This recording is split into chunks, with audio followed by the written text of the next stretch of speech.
Sejam bem-vindos a mais um vídeo. Essa é a aula 26 do curso de VHDL e hoje eu vou falar do comando loop, tá? Bastante utilizado nas regiões de código sequencial. Então vamos lá. Bem, o comando loop ele pode ser estruturado de três maneiras diferentes. De forma incondicional, onde não é verificado quando sair do loop, tá? Mas vão existir palavras especiais que permitem a saída desse loop. Esse tipo de loop é mais utilizado em simulações e não tem muitas aplicações onde você pode sintetizar circuitos, tá? Então a estrutura dele é basicamente uma palavra label opcional, tá? Tudo aqui que tiver entre colchetes são palavras opcionais que você pode colocar, né? O label é qualquer nome, né, que você pode dar a esse loop, né, e ele é opcional. Depois vem a palavra loop. Na sequência você tem os comandos sequenciais e end loop. E opcionalmente você pode voltar o nome do label aqui. Termina com ponto e vírgula, tá? Existe a palavra exit, tá? Então, se uma determinada condição for atingida aqui dentro, que pode ser verificada com o comando if, por exemplo, você pode sair do loop, tá? Ou através da condicional do próprio comando exit. Eu vou mostrar mais para frente. Uma outra forma de estruturar o loop é o while loop. Tá? Novamente, você tem um label opcional, a palavra while, uma condição que você deve verificar se é verdadeira e a palavra loop. Depois temos os comandos sequenciais e end loop e opcionalmente volta a palavra label aqui terminando com ponto e vírgula. Essa estrutura é muito parecida com o while das linguagens de programação e não tem muito segredo, tá? A condição verificada aqui, enquanto essa condição for verdadeira, os comandos sequenciais são executados. A primeira vez que a condição for falsa, o loop é concluído. E por último, temos o loop for. Muito parecido com o comando generate. Tá? Então você tem um label opcional também, a palavra for. Um identificador. Tá? Isso aqui tem o papel de uma variável, esse identificador. Por exemplo, você pode definir aqui a variável i, que vai ser inteira. Tá? Tudo que você definir aqui nesse identificador vai ser inteiro. In, depois a palavra in, range. Né? O que é o range? São os valores que esse inteiro vai assumir durante o loop. Então você pode colocar, por exemplo, 0 to 7, 7 down to 0 e assim por diante. Tá? Depois a palavra loop. Os comandos sequenciais e depois end loop e opcionalmente o label terminando com ponto e vírgula. Tá? Então, o loop for também ele vai trabalhar de forma muito parecida com as linguagens de programação, né? E ele relembra também o funcionamento do generate. Mas como o loop é um comando sequencial, o funcionamento vai ser um pouco diferente aqui, porque os comandos inscritos dentro dessa estrutura são executados de forma sequencial, possibilitando diversos tipos de construções, tá? Diversos tipos de raciocínios. Então são esses três tipos de loop que você pode ter em seu código. Ok. Também existe, igual eu já falei, a palavra exit e também existe a palavra next. Começando com a palavra next, tá? É um comando que pode existir dentro do loop. Tá? Para que serve? Então veja, nós temos o label opcional aqui do loop. Tá? Aqui ele está exemplificando na forma de um loop for. mas pode ser qualquer tipo de loop, tá? Colocou os 3 pontinhos aqui para indicar que existem alguns comandos, né? E na linha em que aparece a palavra next, a gente tem um label opcional para o comando next, tá? Também é opcional você colocar o label do loop. Isso aqui é interessante quando você tem loops dentro de loops, tá? Então, é para identificar a qual loop a palavra next está se referindo, tá? E depois, opcionalmente, também você tem when, né, e uma condição, tá? Então, esse next só vai ser executado quando essa condição for verdadeira. Então, essa condição sempre deve retornar um booleano. O que o next faz, então? Atingindo essa linha, né, e a condição sendo verdadeira, aquela iteração termina ali e ele já começa a próxima, né? Porque numa sequência normal, você executaria todos os comandos até o end loop, né? E reiniciaria aqui do começo, tá? A partir do momento que se encontra o comando next e a condição é atendida, aquela iteração termina naquele momento e já começa a próxima, tá? Note que a condição é opcional, tá? Se não tiver condição, ele vai pular incondicionalmente, tudo bem? Vai pular aquela iteração incondicionalmente, tá? Então, isso aqui é muito útil em alguns códigos. A palavra ext, tá? O comando ext tem uma grafia bem semelhante ao next. Também vai ter um label, tá? E diferente do next, o ext vai sair do loop. Ele vai terminar a execução daquele loop, independentemente se for for, se for incondicional e se for while. Ele vai terminar o loop exatamente aquele momento, tá? Ele também tem um label opcional.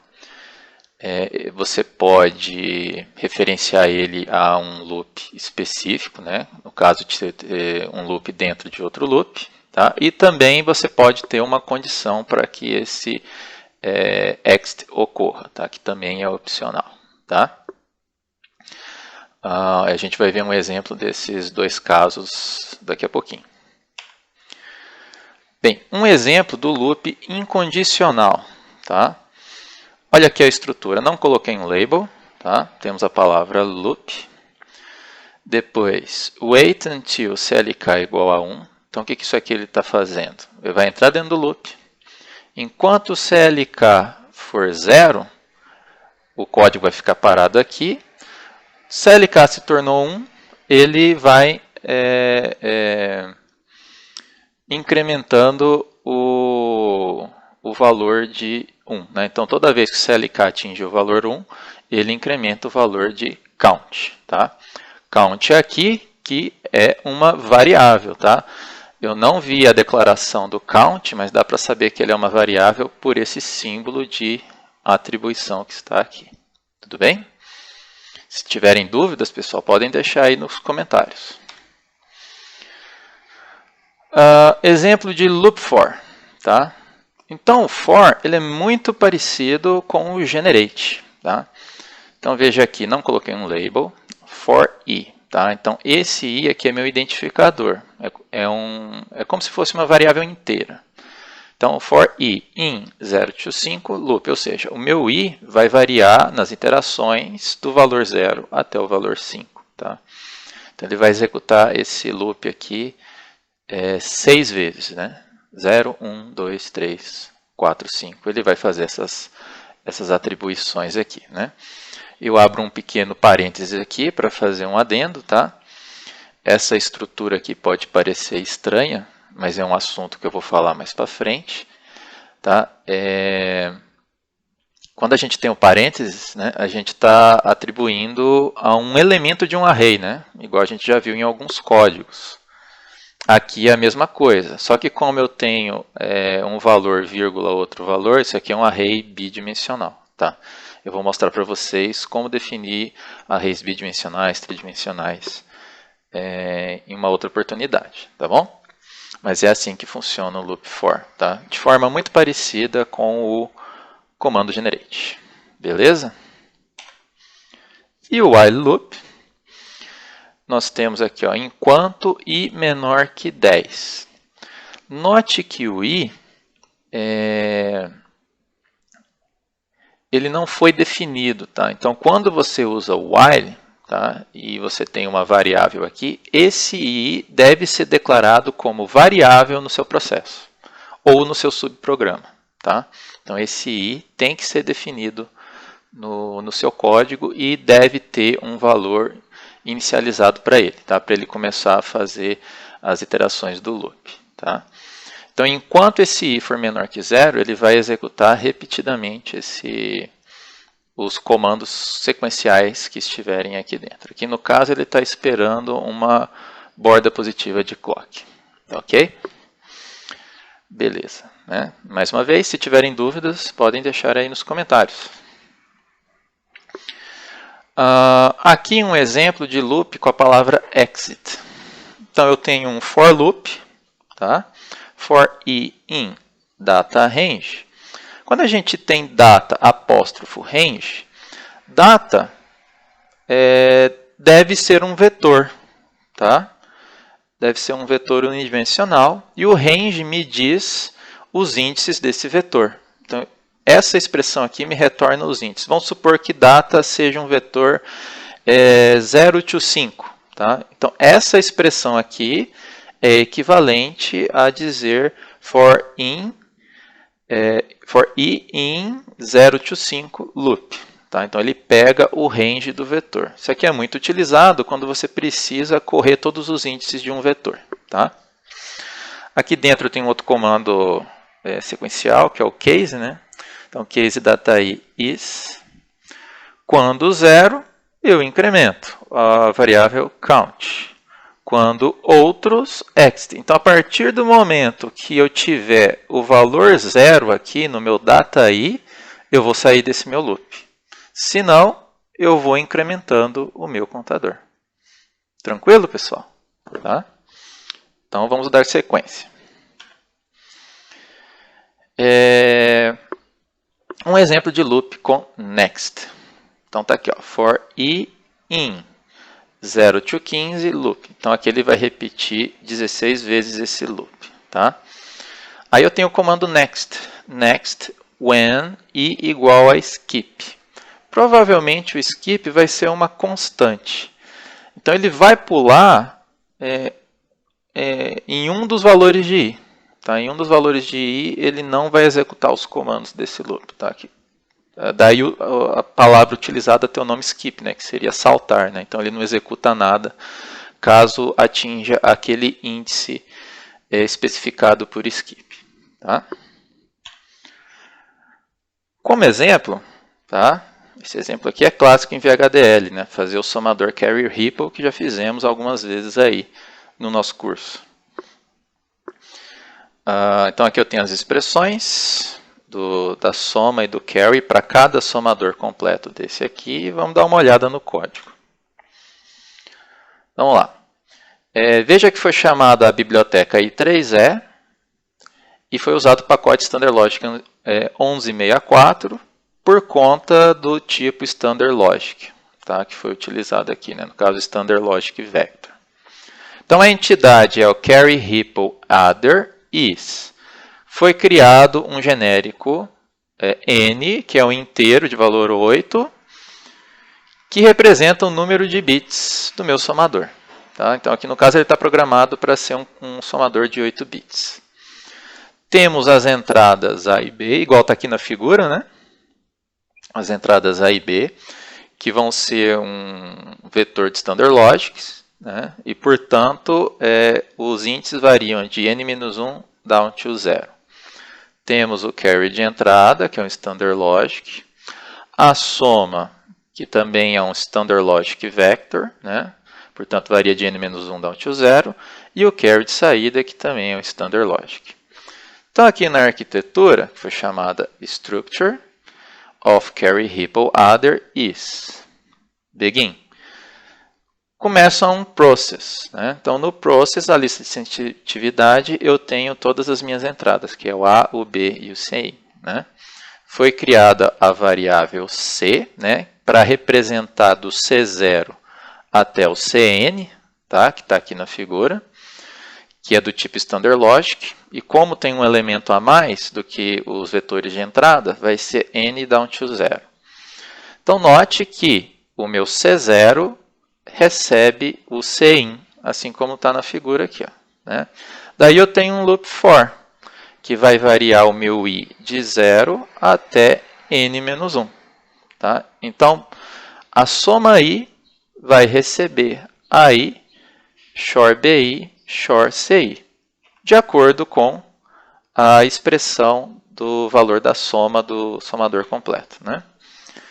E para o meu carry de saída, né, que indica o carry de entrada do próximo somador completo, nós temos que o CI mais 1 recebe AI AND BI, OR AI AND CI, OR BI AND CI, de acordo com esse equacionamento aqui. Tá? Então é só uma questão de copiar o equacionamento dos somadores completos, né? Lembrando que esse equacionamento aqui serve para cada um desses somadores completos. Tá? Se vocês tiverem dúvidas, voltem lá no vídeo que eu explico sobre o somador completo. Tá? E aqui, então, eu termino o meu loop. Né? O meu loop, o que o meu loop fez, então? Ele estruturou a ligação de todos esses somadores completos, de forma bem parecida como já foi feito com o Generate. Tá? E finalmente, né, o meu cout, meu carry de saída, recebe o CN. Tá? Finalizo o processo e finalizo a arquitetura. Então esse código aqui vai resultar no meu somador de N bits. Um outro exemplo interessante seria um contador de zeros à esquerda, né? Parece estranho nessa ideia aqui, mas é um exemplo bem interessante para analisar o funcionamento do loop. Novamente, nós temos a biblioteca I3E e o pacote Standard Logic 1164. A entidade se chama Leading Zeros. Temos data como entrada Standard Logic Vector com 8 bits, 7 down to 0. Né? E zeros para indicar o número de zeros à esquerda. Tá? Como eu tenho 8 bits, esse zero foi definido como inteiro, variando de 0 até 8, né? Que no máximo vai ter 8 zeros o número, né? Quando todos os bits forem zerados. A arquitetura Behavior of Leading Zeros, então, vai me trazer o quê? Tem um processo onde a lista de sensitividade tem a única entrada, que é o data. Aqui foi criada uma variável count, que é para contar o número de zeros. Então, ele é um inteiro que varia de 0 até 8. Então, ele começa inicializando o meu contador com valor 0. Né? Lembre que o process, a estrutura process, o interior dela é sequencial. Tá? Então, os comandos ocorrem aqui linha por linha. Tá? Então, olha aqui, né? For I in data range. O que é o data range? Data range é isso daqui, ó, 7 down to 0. Tá? Então, ele pega o range do meu vetor. Tá? Se o vetor tivesse os índices crescentes, por exemplo, 0 to 7, ele ia pegar o contrário. Tá? Como é índice decrescente, ele vai começar com o valor, o I vai começar com o valor 7, depois 6, 5, 4 até o 0 dentro do meu loop for. Então, aqui dentro, ó, isso aqui é idêntico ao exemplo que eu mostrei para vocês com o comando exit. Né? Então, case data I is. Quando 0, ele incrementa o count. Quando others, né? O que é others? A única outra possibilidade é quando ele encontrar um 1. Se ele encontrar um 1, eu saio. Né? Eu saio do meu loop e eu termino a contagem dos meus zeros. Tá? Termino o loop aqui. E o valor de zeros, né, que é a minha saída, recebe o valor da variável, que contou o número de zeros à esquerda. Né, e eu termino o meu processo aqui. Tá? Note que o processo inicia, o loop for faz a contagem e envia esse número de zeros para a minha saída, né? Aí o processo reinicia de novo, faz isso de novo continuamente. De tal forma que se a gente colocar esse código em um FPGA e colocar o data em algumas chaves, tá? Ele vai contar continuamente, como se fosse um circuito combinacional, o número de zeros à esquerda representados pelo número representado por aquelas chaves. Tá? E eu vou mostrar isso aqui de exemplo na aula prática com o kit D10. Vou mostrar esse exemplo aqui. Em algumas aulas eu já vou mostrar isso daqui para vocês. Tá? Bem, pessoal, é isso pela aula de hoje. Espero que tenham gostado. Qualquer dúvida, pode deixar aí nos comentários. Tá? Críticas e sugestões, fiquem à vontade de comentar aí também. Obrigado a todos e até a próxima.